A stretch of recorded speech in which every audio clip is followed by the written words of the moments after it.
appreciate everyone's patience. Just wanted to walk through why we're here a little bit later than normal. Played Monday night. The game ended Tuesday. I think we left locker room Tuesday morning. And just looking around the locker room at our players, as our staff, felt like there was a kind of sadness about the way the season ended. There was kind of a shell-shock feeling that was going on. And I think what we do a good job of is kind of communicating, figuring out the reasons for things, how we can get better. And so we gave everyone Tuesday off. And then Coach and I and our coaches met with all our players. We had exit interviews. That lasted for a couple of days. Obviously, the snowstorm on Friday. So a lot of people were out of the office. The office was closed. And then we went into the weekend and, like we do, try to figure out a plan to get better. So I apologize for kind of the delay, and we're here now. Can you walk us through the decision to remove Brian Johnson as your offensive coordinator? And did you talk to Jalen considering the relationship when you made that decision? Sure. Yeah. We evaluated our season at the end of the year. Obviously, are going to be in constant evaluation of this. We did what we thought was best at the time, and I can't say enough good things about Brian though. He's a great football coach, and he's going to have another opportunity to lead an offense, and I will miss him. Some of the things that we want to do as a team is, grow in a lot of different areas, grow in, some of the guys that have been in here with me have been there with me for a while. So it's about coming up with fresh ideas and doing some things different.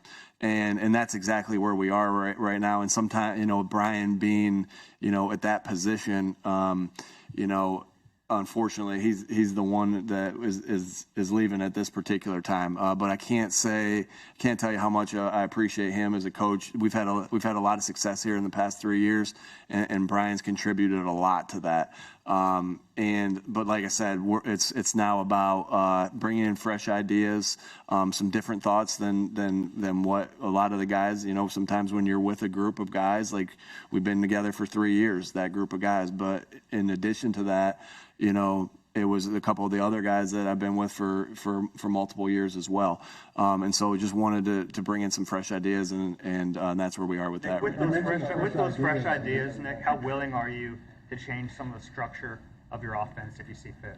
Yeah, I mean, that's exactly what you're saying, exactly what we're talking about. So, it's just about putting the players in the best positions to succeed, but and doing things differently at times too. But there's going to be things that whoever the new coordinator is, there's going to be things that they bring that are going to be fresh ideas for us to help our players grow and help our players play at the top level. And there's been some things that we've done really well on offense too in the past that that you'll mesh in some of that together as well.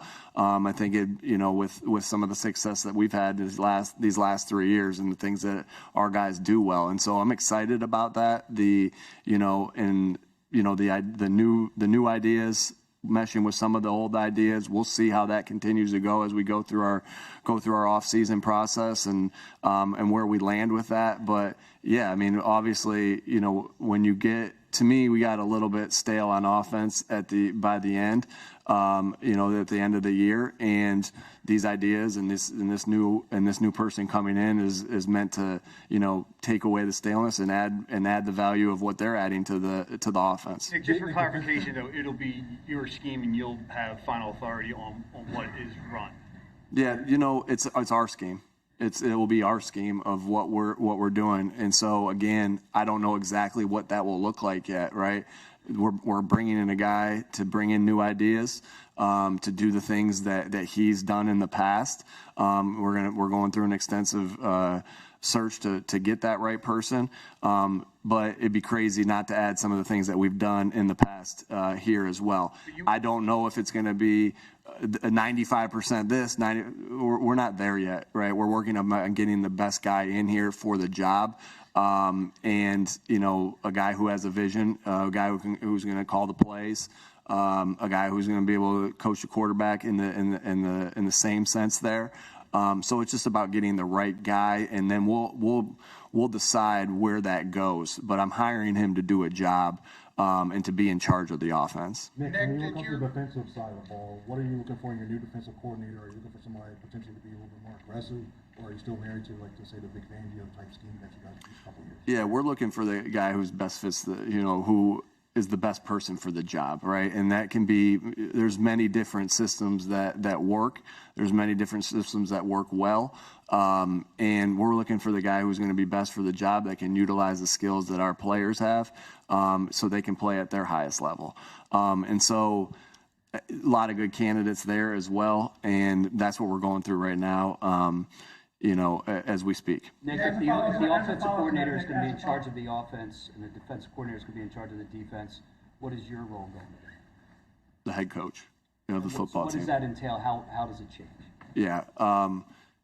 I guess it'd be this very similar to what's going on right now. Does that mean I'll sit more into defensive meetings at times? Maybe. Right? Instead of always being in an offensive meeting, maybe I go to a defensive meeting here and there. But my job is to be the head coach of the team, not the head coach of the offense, not the head coach of the defense, not the head coach of the special teams, but be the head coach of the football team. And so that's building the culture. That's making sure the culture's, working, with our 5 core values, are taking every day at a time. Like, we're not coming up with new core values. We may shuffle of where the things are that are important and the most important. But that's diving into that, building the culture, having a relationship with the guys on the football team. Because I know when I have that connection with the guys on the football team, that's when things are, that's when the culture is working and working at high level. And then that's where our connection with the players and then their connection with each other works well too. How did your Let me answer a question. Let me take one. Howie, just from a personnel standpoint on defense, where are you as far as how far from being able to field the kind of defense you guys want to field? Yeah, I think, Ruben, when I think about the contributions I can make to help this team, I know that when I'm doing my best and I have my best seasons, this team has a chance to have its best seasons. And so, I hold myself to a very high standard. I think we have a lot of good young players on this team. I think we have the ability to go out and continue to add to that. I'm very excited about the core that we have on offense going forward, obviously. And so in terms of that, our goal every year is to field the best possible team. And, I go back to last year on the Tuesday after we lost the Super Bowl, and Nick walked into my office and he said, "How you doing?" And I said to him, I think the thing that I'm most upset about is how many good people we're going to lose, on and off the field. And so I knew what was coming. I knew the schedule was going to be harder. I knew that, it was probably easier to get the offense to a place quicker than it was the defense. And, we never want to be just kind of in the middle of the pack in both, And so I feel like a lot of the things that we try to do last off season was kind of try to keep our priorities intact about how we like to build the team. We could talk about that and some of the decisions we make. And, I accept responsibility for whatever we got to do to make sure that when the season falls short of not playing this week and beyond, I'm certainly responsible for that as well. How is it, the defensive line in particular, what do you attribute their underperformance relative to the investment to, and is there anything about the way that the season played out that has sort of changed your roster building philosophy? Yeah, I think you don't want. I feel like we've had a long history of success here, building a team a certain way, and I think maybe there's some preconceived notions that we're just at the linebacker position, that we don't care who we play at linebacker. And again, our 2 Super Bowl teams over the last 6 years, the linebacker play was good, from those guys, and I think. If anything, it's my belief in the players that we have, the young players that we have. I have a lot of belief, and I know Coach does as well, in Nakobe Dean, and so I believe in the player, I believe in the person. We lost 2 linebackers at that spot, 2 good players from our Super Bowl team, and we had Nakobe wait in the wings. We drafted him for that role. Obviously, it didn't work out perfectly for him this year. That doesn't change the belief we have in the player. And then, we felt like we'd have the ability to get an off-ball linebacker, a will linebacker who can run and hit. And honestly, when you watch the tape, Zach Cunningham had a good year. He really did. And he had a mentality that we liked from that position. Of course, we missed some of the guys that left as free agents, missed some of the guys on and off the field that we had strong relationships with. Howie, what was your involvement in the process that led to Sean Desai's demotion? Coach comes to me and tells me kind of what he's thinking. No different than when he decided to give Shane the play calling duty, and he said, "Hey, this is what I'm going to do." I trust him with the coaching staff. That's his responsibility, just like he trusts me with my front office staff, and that's how we're structured here. That's how the relationship works. And I always want to be a supporter for him and a resource. So if he needs me to do something, if he asks me a question, if he asks me an opinion, in a situation like this, he had made up his mind, he had made a decision, and I'm going to support him. If you could go back and do that again, would you do it the same way would you replace Sean with Matt again? And I guess, whether you would or not, what did you learn from replacing a coordinator, into, I don't know if it was December or not yet, but when, 13 games into the season? Yeah, obviously, I understand that anything that I do, make any decision that I make, if it doesn't work out, you can look at it and second guess it. So we are right now. At the time I made that decision, like I've told you guys, I made that decision because I thought it was the best decision that for the team. And, obviously we all fell short at the end, at those last 6 weeks of the season, right? All of us did. And so, I say, obviously Matt was in a tough situation, because you can't completely change, the defense, right? And so he was, trying to, make some things happen with, quite frankly, things that weren't his defense. So I know I put Matt in a tough spot. I know I put Sean in a tough spot, obviously. But at the time that I did that, I did it because I thought it was the best decision for the football team. And there's a lot of decisions I have to make like that, whether I go for it on fourth down in certain situations, what our philosophy is in a 4-minute drive at the end of a game. And trust me, every time we do something like that and it doesn't work, I think to myself, what was the best thing? And I can only come back to that answer to you right now, is that, and forevermore, that at the time when I did it because I thought it was the best thing for the defense and best thing for the team. Last year you talked about the vision that you had for the defense, things that you were convicted in, philosophically. I guess, has that shifted as you start this search?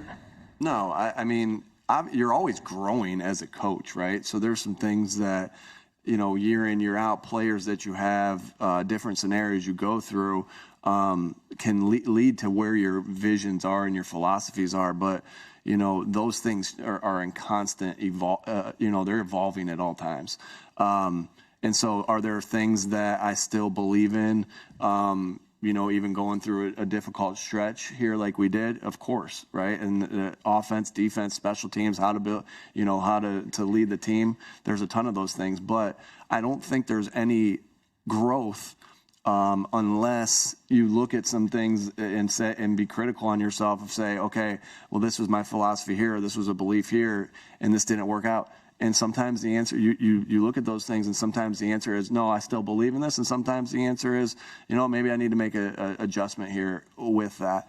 And so that's the process of just going through it and trying to get better. And so, of course, there's things that I'll be adjusting, but there's still things that there's probably more. You don't just take just a 6-week stretch and say, boom, I'm scratching this entire philosophy. You look at it as a whole. You ask yourself, you drag yourself through the mud of the bad stuff that you've went through, and you say, do I need to to make adjustments? And the answer is yes a lot of times, and then the answer is no, this is the way it needs to be, and we just got to do it better or coach it better or whatever it is. With the staleness of the offense, what are the things that you're finding yourself open to changing, and you maintain a lot of your staff to do a lot of the same things? So how has it been looking outside of that, and how with this situation and the offense, what was your confidence that instead of the entire overhaul that you could lead that? Oh, yeah, first. Yeah, you go first. Yeah, I think every conversation that we're having is about how we can move forward together. And I think the important thing for us to look at is before the stretch, which was a difficult stretch, not diminishing the 1-6 stretch at the end. We were 26-5 over the last 31 games. I mean, that's 4 times the amount of games that we played over this stretch. That is hard to do in the National Football League. That is hard to find a head coach in this league who has that record of success. I think we were 33-11 up until that point with Nick. We made the playoffs 3 straight years. Again, not okay finishing 1-6. So I'm not sitting up here saying that, but it is hard to find somebody who can do those sort of things. And I think as we go forward, doing this together in a way that continues to get the best possible people we can on and off the field. For me, that's my job to try to make sure that we have that on the field, and my group is as strong as we possibly can get, and I know Nick's committed to that in his group. Nick, when you look at the decision to move on from Brian Johnson, how much of a factor was Jalen? I mean, not necessarily like if you consulted him, but like just as far as making the change and the new offensive coordinator, like how much of a factor is he as far as all that? Yeah, like I said, like obviously, everything we're doing is trying to get our players to perform better and to continue to grow. So the new coordinator, if I'm answering your question right here, the new coordinator is obviously going to be heavily involved in not only he's bringing in a scheme to be able to run, to be able to for us to function in, and that scheme has to be something that our players can function and our quarterback is going to be excel at. And so I'm looking forward to the whoever that is to come in and do those things. As far as and you want there to be comfort with Jalen and whoever is this new coordinator. And so obviously just like I talked to Howie about it, just like I talked to Kevin Patul about it, I'll talk to Jalen about that as well. And some of the things, you're in constant communication with your players, especially your quarterback. And so we'll talk through everything. I'll keep him aware of things that he needs to be aware of. And keep him in the loop of that, because that he's our guy, and it's really important that those two guys are going to work hand in hand to make sure that we're getting back to where we need to be. If I could follow up just really quickly, did you have to consult with Jalen about your decision to let Brian go? Yeah, obviously we talk about everything, and we communicate on everything. Won't get into specific discussions on what we talk about, but yeah, we discuss everything. What was his reaction to Brian getting dismissed? Obviously they have a relationship. I mean, you'll have to ask Jalen when you get an opportunity to talk to him, but anytime you have to let people go, we all hurt when we let people go. Every one of us, right? This is the worst part of the job, having to let people go. It doesn't just affect the person you let go. It affects the families, and it affects there's a friendship there, like that we have worked together every day for the past 3 years, and we've spent way more time with each other than we have with our families or our loved ones, and you grow close, and you grow close bonds. And so I don't even want to get into what everyone's going to be hurting from this, right? Not just the guy that got let go, but the friendships that they're not over, but you're not going to see that person every day like you have in the past. And so that's the most difficult part of this business. I feel like if I can explain that on the human side of this thing, like that's the most difficult part of this business, is saying goodbye to friends, and I can't. It's the worst part, and I really can't explain to you how it feels when you have to do those things, and everybody feels it, right? The coach to coach, player to coach, and so. Like I said, Brian did so many good things, and like how he was talking about the games that we've won, the success that we've had. Brian's a big part of that. and we're all sad for what's went down and what's going on right now. What needs to be done? What needs to be done? It's atypical to wait this long to speak. How would you characterize those end of season meetings from your perspective? And did you feel you had to sell your vision or sell yourself in those meetings with Jeffrey? Obviously we have those meetings after every year.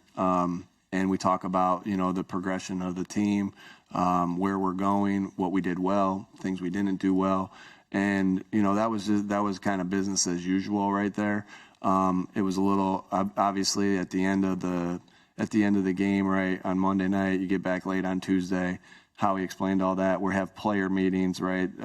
It takes me about 2 to 3 days to get through every player. Then you're trying to get through every coach.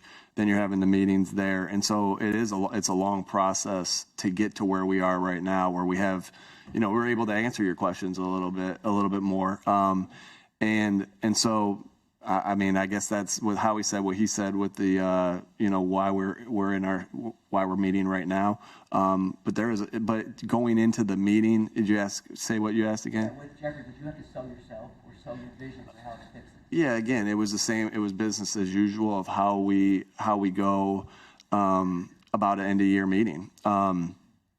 Obviously, what my thought is there, and so it was just normal, Zach. It wasn't anything different than it's been the last 3 years. Now, in my mind, you better believe I'm thinking, how do I reprove myself, right? I was a young coach that Mr. Lurie and Howie and this organization trusted to give the job to. I had to prove myself that, this guy can lead, the organization like they asked me to. And I had to prove myself from then. And I think that, you asked me that question, did I have to sell my vision? No, because again, it was business as usual. But you better believe that I'm thinking after that 1-6 finish, after starting the way we started and doing the things that we've done in the past, that I'm thinking I'm going to prove them right again.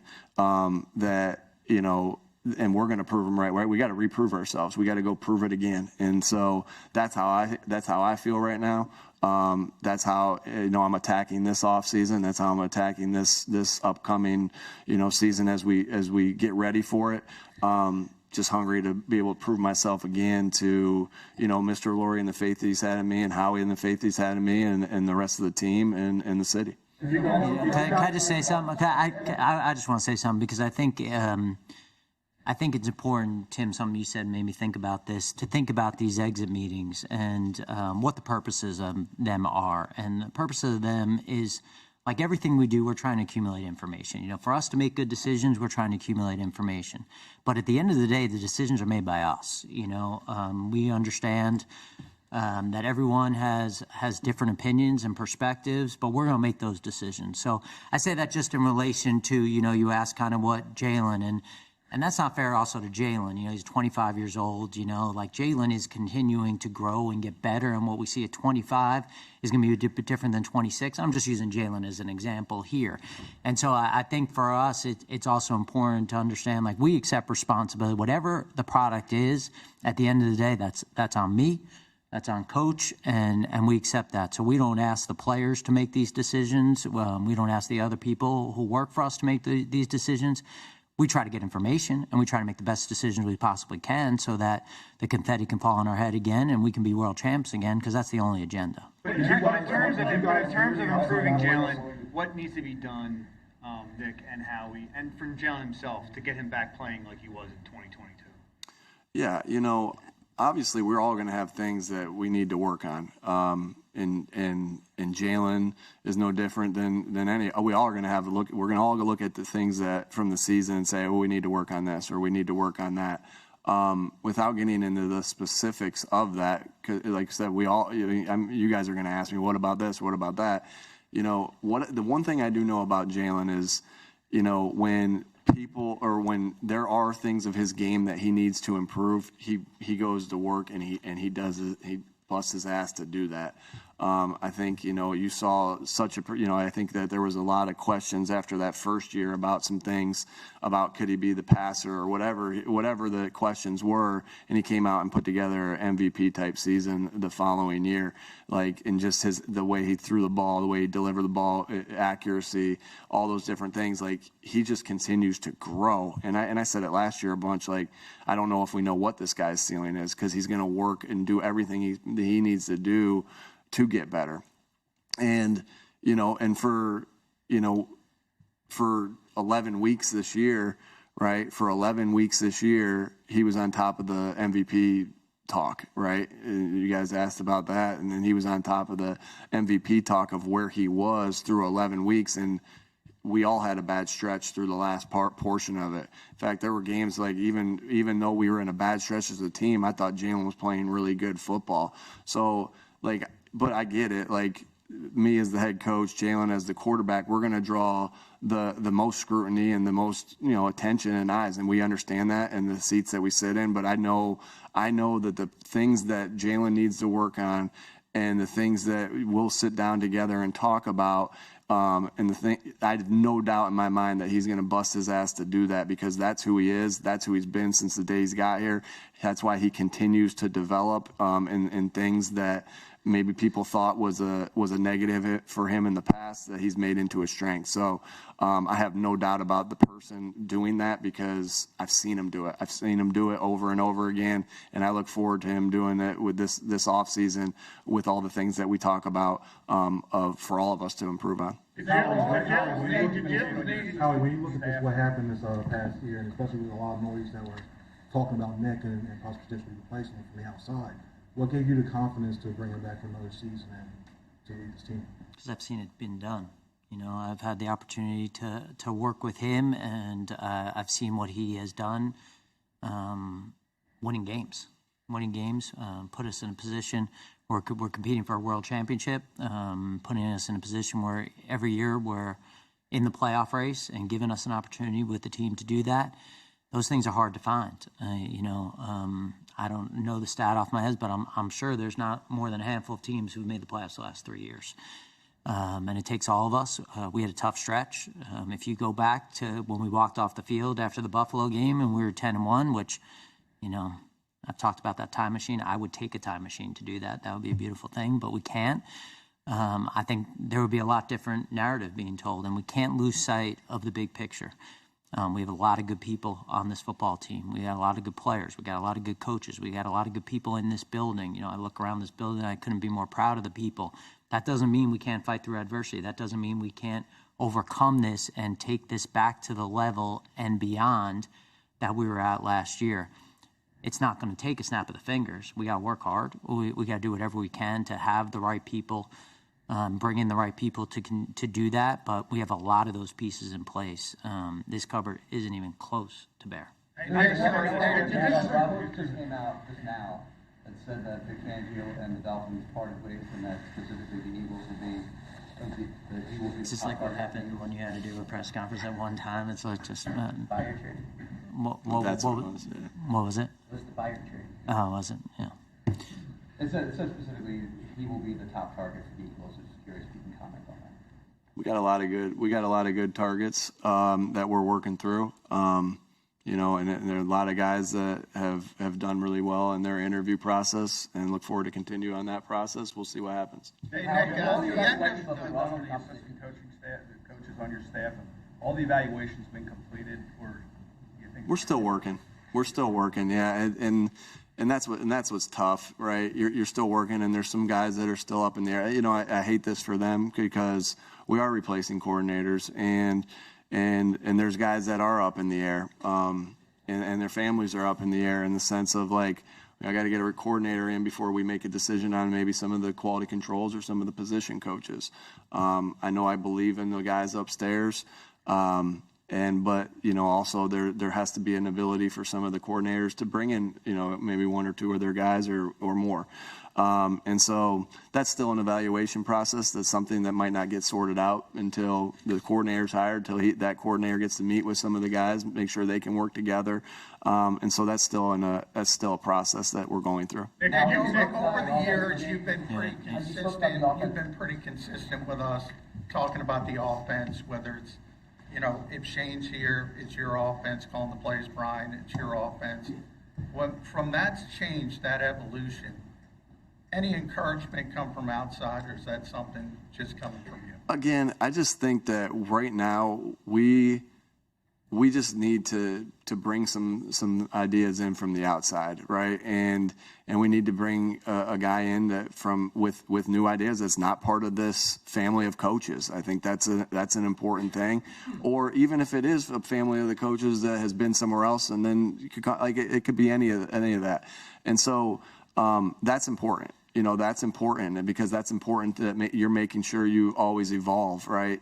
And we are blessed with time, and that, college coaches don't have sometimes because they're recruiting, and we're blessed with how much tape we're able to watch, how much tape we're watching on, prospects, and we see the other college tape and things like that. So the evolution will not just be of, the things that this new coordinator will bring to the table as far as their scheme and things that we may not know a lot about, because it is easy to look out and say, oh, I like to do that, but not know everything there is to know about it. And that's where you're bringing the coordinator in to bring those new ideas.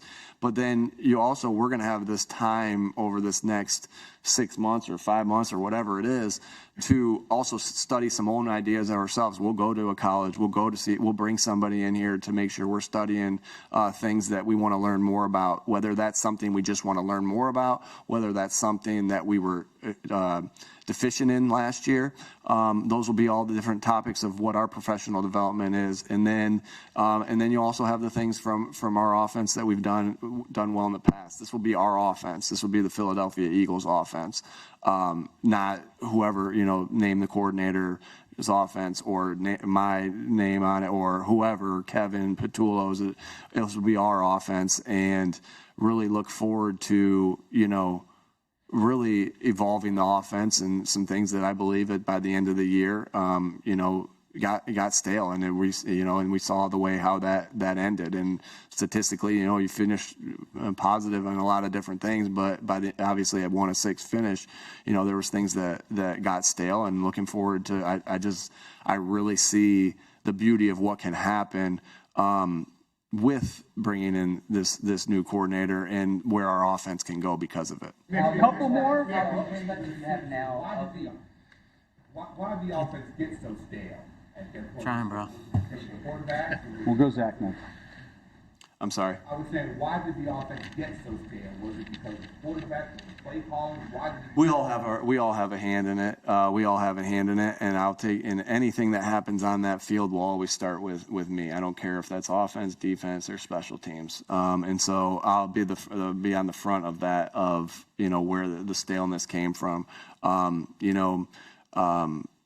But we did. There was things that we look at, and that we can do better, right? And whether that's the pass game, whether it's the run game, whether it's the protections, there's parts of that in all areas that we look at and be like, that wore its course. And that doesn't mean that's your entire offense. That's just portions of it, right? Because you're still going to have staples that are staples for you that can be run against any defense at any time, at any moment. That was just some stale moments of all of those phases of the game that I just mentioned. Howard, what perspective do you have now of the roster composition? And you've made a few references to wanting to keep playing this weekend, like a team still playing this weekend. How do you think it compares to the team still playing this weekend? Yeah, I think we've always kind of had our own spin on roster building, and I think that at the same time, I've talked a lot about, if you keep following things as opposed to being at the head of the curve, then you're kind of getting the leftovers. Like, you have to be ahead of it, and I think that when we've had our best teams, we've been ahead of it. And so we continue to study that and try to figure out ways to do that. We study what's successful, what we think will be successful going forward. And I think, in roster building, you're not going to be perfect. You're going to make mistakes. I think that, you could look at the 4 teams playing right now, and I promise you we can go over a couple of things they'd like to have back. That's part of it. The most important thing we got to do is we got to have a vision for how we want it to look. We have to have a process that we want to have. And sometimes you can have a vision, you can have a process, and the result's not what you want, And so you got to make sure that you're not overreacting to a result that, maybe just kind of was an aberration in the moment. And then you got to look at maybe, is the process right? So I think just like coaches going through that, I think that's one of the things we're real about around here. How can we get better? What can we do better to improve ourselves? To me, we're at a point here where the only thing that matters is winning. That's the only thing that matters. The only thing that matters is for us to put out a product on the field that gives us the best chance to win a championship every year. And I know we can do that because we've done it. And we'll continue to work as hard as we possibly can to continue to grow and learn from any adversity we have and do whatever we can to overcome that. All right, thanks folks.